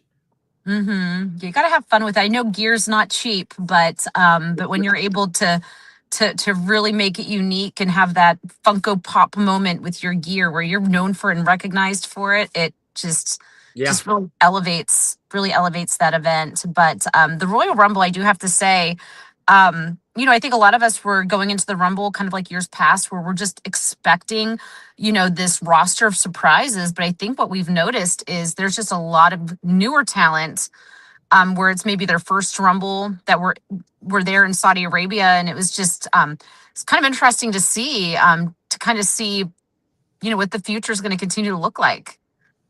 Well, because there was really no veterans except for I'm not saying like inactive, but like partially.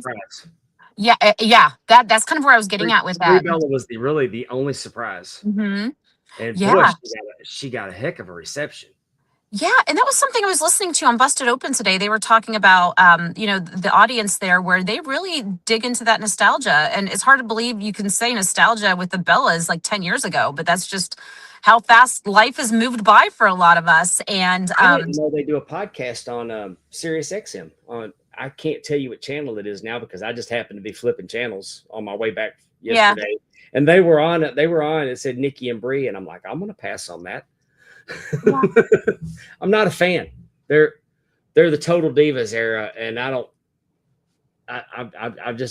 not a Bellas. I'm not a fan of the Bellas. I have my favorites. I watched 10 minutes of Total Divas once, and that's 10 minutes of my life I'll never get back. Yeah, I'm not. I did watch some of the older episodes that had Renee and Moxley on them, so those are kind of cool. Like I kind of had to revisit some of those, but yeah, it wasn't. I like the first couple seasons, but other than that, I'm like, okay, I'm good. I saw them and like they were at home, and Cena was wearing a suit at home, and I'm like, no, I'm out. Yeah, they always talk about their private parts too. It could be a lot.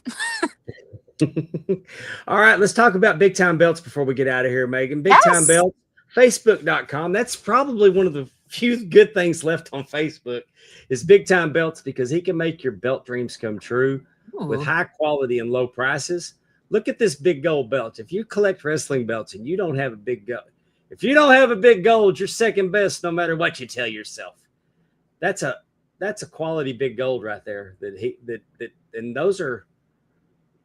there's a lot of handcrafting that goes on those. I'm looking at it right now, and that is a belt that has so many intricate just grooves in there, and you see it on this belt. So kudos to, wow, what a company. And honestly, I should have had a belt for winning the ring entrance. So I'm sure this company could make me my own ring entrance belt too. Yep, they could. Look at this. This fellow wanted a Pinhead Hellraiser belt.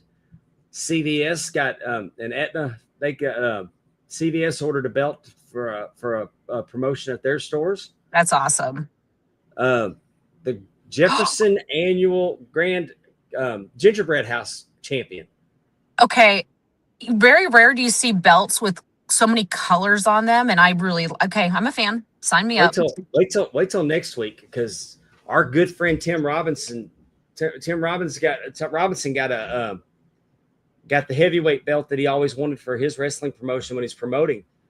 and it's got it was all American made wrestling, and I mean, there's the stars and stripes and the red, white, and blue that's all over this belt. It's beautiful, and I didn't have time to include it in the commercial this week, but I will definitely show it off next week.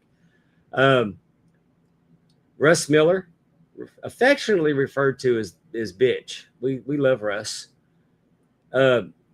He likes to get belts made with the UWX logo. That's just something he made up. But this Atlantic States heavyweight championship that he's got, I'm so impressed with it. And the UWX is just a knockoff of the UWF, and it's well done. But that Atlantic States, there's so much more to it. I mean, I don't have the picture that it's all folded out, but the dual plating, the Delaware, Virginia, Maryland, Pennsylvania, the etching is first rate. Yeah, I'm always a fangirl over the belt. Oh, wow. He actually made a bag for the belt for them with their logo. Okay. Huh. The side plates have the champions like the IWGP belt does. They got all their champions listed. The etching and the white leather, I'm such a fan of what they've done with this belt. Here's Billy Gullett with his custom Louisiana belt. Bayou Independent Wrestling Louisiana Championship. And it's got Mid-South side plates on there too, because that was his fandom growing up. That belt's as tall as you, Pondwater. And yeah, that you're funny. But Billy Gullett's a big it wasn't like that. That's a big belt. That's CMB knows podcast. I was the referee of the year in their year-end awards, and we appreciate that. And I'm glad that Billy making his belt dreams come true. He's got a replica of the Bayou Independent Women's Championship. It's sitting on my bar over there, just waiting for me to deliver it. Oh, amazing. Big time belt, high quality, low prices. When I tell you, you can get a quality wrestling belt for under $300, shipped with tariffs.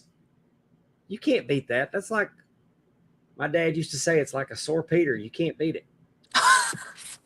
On that note, I think you just found us another sponsor. So oh, it's great. All right. You said it all. Drunken Pop here on Markout Moments. Timmy C, TJ Stevens, Dollar Dave, they get together. They will deep dive a month of that. They'll pick a month out of a year and do a snapshot of it. They just recently did December of 95. They promised that they're going to get on a more regular schedule this year, but they do. They just pop trivia. They got box scores. They got music, movies. What's going on in the news? They're a lot of fun. They're funny. They're just it's an entertaining podcast. Yes. The TNA Top 10. Which Terry, Allison, and Andrew, they talk college football, they talk wrestling, and then they do a top 10 list. Last night they did top 10 Jim Henson Muppets. Top 10 Muppets, and I didn't disagree with the top 3. Kermit the Frog, of course, was number 1, spoiler alert. But I had Animal as number 1 because he's my all-time favorite. He's I had like Animal, Kermit, and Miss Piggy in that order. But they'll put a poll out. Everybody votes on it. The more people that vote on it makes it a more fun poll. We've done movie soundtracks. It's just a lot of fun. They do a great job on the TNA Top 10, and I've told them, and I've said it in front of everybody that works on this channel here at Markout Moments. TNA Top 10 is the best show on the network. Ooh, you heard it first. It is when they're on. Like I was waiting for them at 7 last night. They went an hour late last night. But it's appointment. It's appointment television. Yes. I watch this on my big screen TV live every Sunday night. I'm so behind on the show, but I can't wait to watch the Muppet one because I'm a big Muppet fan. And you say you watch this on your TV. Yeah, I got YouTube. I go to Apple TV and I open YouTube and I watch it on the YouTube. I should try last week when I didn't have any power, I watched it on my phone. Oh, see, it definitely is can't miss. Yeah, I was supposed to fill in for Allison that night, and when I lost my power, I was screwed. Anyway, over on the DAV network, the Double Dropkick podcast is not going on. I'm only mentioning it because Kevin Davenport, our good friend Kevin Davenport, his health is deteriorating. He's in a bad way. He's trying to hang on. So throw one up for Kevin Davenport. He's one of the good ones. Man, we just want God put his hands on him and bring him back to us, because he has so much to offer. Absolutely. He's such a good person. He's one of the good ones. The Spanning the Globe podcast, they go on Thursday nights. If you're into wrestling belts, that's the podcast for you. They do a good job over there. They're on Facebook, they're on YouTube, and they go live every Thursday at 7 p.m. Central Time. Hey, Efren does the question mark, waiting to hear if there's going to be a season 2. You can find him on YouTube or at Podcast Heat or ad-free shows. He's playing 20 questions with David Zahadi, Big Ben Bishop, Brian Cage, Josh Chernoff, who recently beat Tommy Dreamer. You talk about your algorithm on Twitter. He'll tell you. Yeah, Twitter got that algorithm right, because I see that win constantly in my Twitter feed. And again, congratulations to Josh. Yeah, I mean, if I paid for a tweet, I wouldn't get as much out of that as Josh is. No, exactly. And I love Josh Chernoff. We love Josh. I'm not making fun of him. I'm proud of him for his win over Tommy Dreamer, who's a hardcore legend, right? The innovator of violence. And the fact that Josh is still alive and Tommy was still alive doing his show today, we need a rematch. Want to thank our friends at MPX. MPX Wrestling's been very good to us. They said, hey, we're doing the Texas Rumble.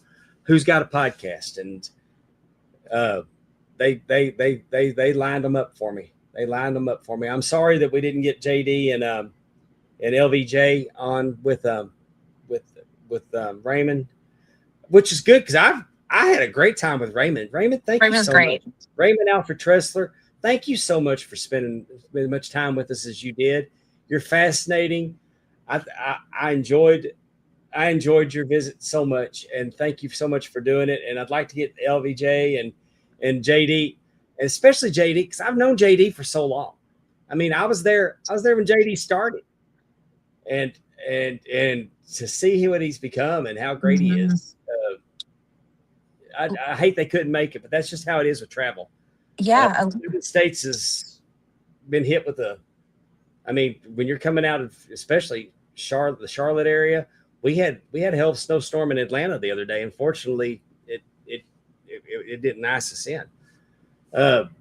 So travel issues happen, and we'll catch them down the road. But thank you to Matthew Palmer and Athena and Richard Hill and everybody at MPX for thinking enough of us to let us help promote the Texas Rumble. And we hope it's a tremendous success. And I am so torn about getting in the car and going to Texas this weekend to attend.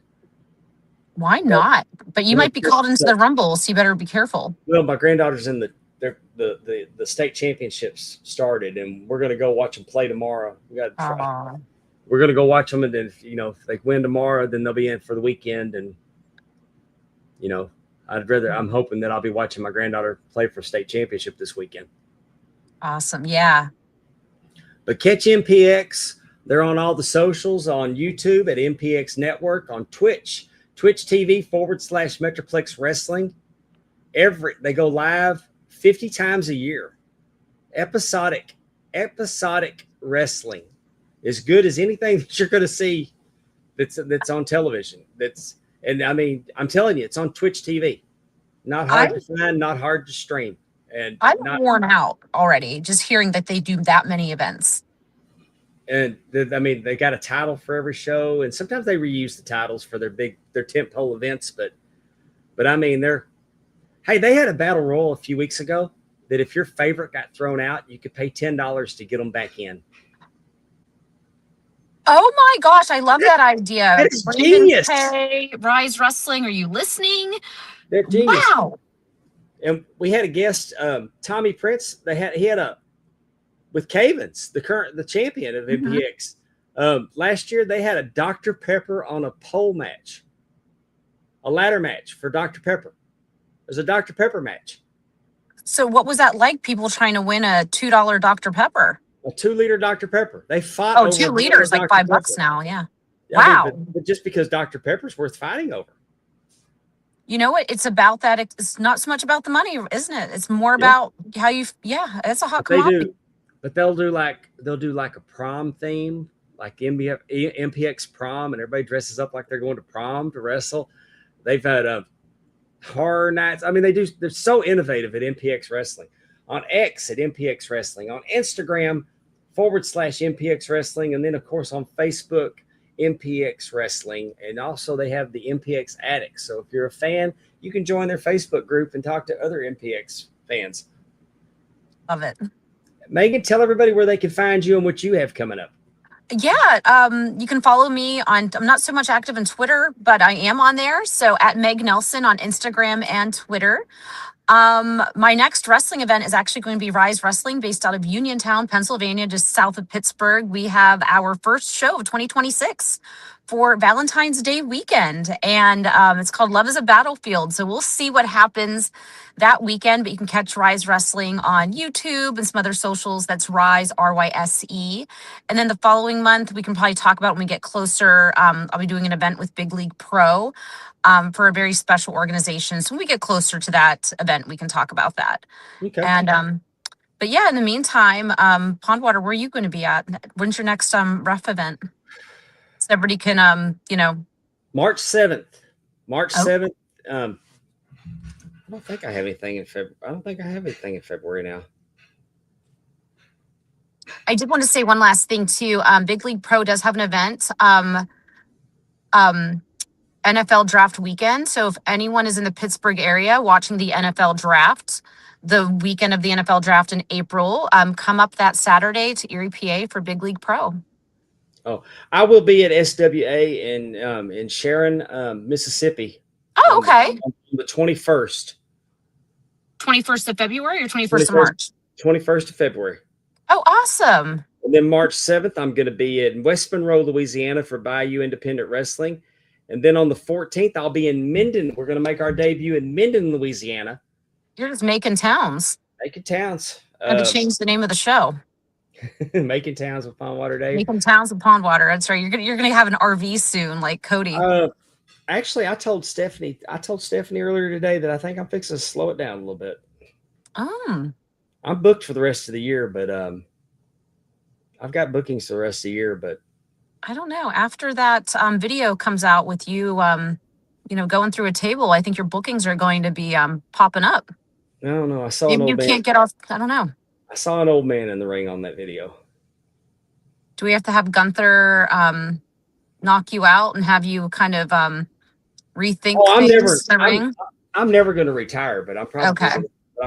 I'm never going to, I said that I just said I'm going to give it up and spend time with my grandkids. And Absolutely. and then I came back.